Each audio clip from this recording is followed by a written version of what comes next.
আলাইকুম রহমতুল্লাহ বরকাতু। 4-5 দিন আগে যে গেঁদে লোকালে এরকম একটা ঘটনা ঘটলো, সরকার কিন্তু এখনও কোনো কথা উঠলো না। সরকারের পার্লামেন্টে এখনও কোনো কথা উঠলো না। কিন্তু যদি সে কেসটা যদি কনফার্ম হয়ে যেত, তাও কিন্তু উঠতো না। কেননা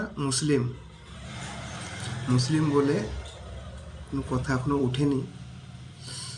আমরা হয়তো মাথা মোটার মতো আমরা বুঝি না, ইলেকশনের জন্য মাথা ফাটাফাটি করি। আপনারা করেন, আমরা করি, সবাই করে। এখানে বোঝার কিছুটা ফাঁক আছে। এই যে মমতা দিদি 2000 টাকা করে বাঁটার জন্য উঠে বসে লেগে গেছে সামনে ইলেকশন 26-এ। কিন্তু আমরা ওটা ভাবি না যে আমার একটা ভাই কমে যাচ্ছে, পরের দিন কিন্তু আমরা দুর্বল হয়ে যাচ্ছি, এটা আমরা ভাবছি না। তাই আমার একটাই উদ্দেশ্য, আপনারা মাথা খেলিয়ে মাথায় হুঁশ নিয়ে আসেন, মমতা ব্যানার্জির ফাঁদ থেকে বেরিয়ে আসেন।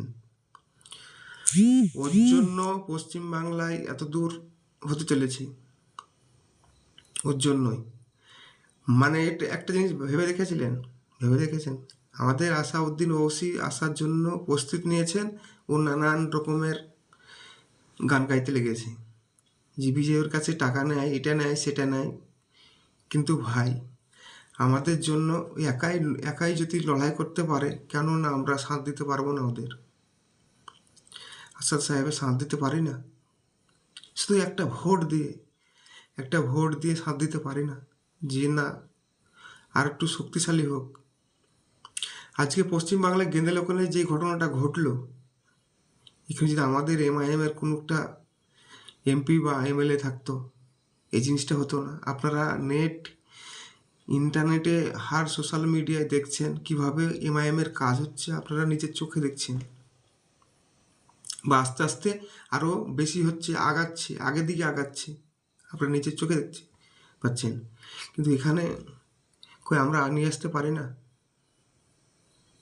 আপনাদের একটু মন চায় না যে আমাদের এমআইএম, আমাদের একটা লিডার হোক, মুসলিম লিডার হোক? আপনাদের মন চায় না?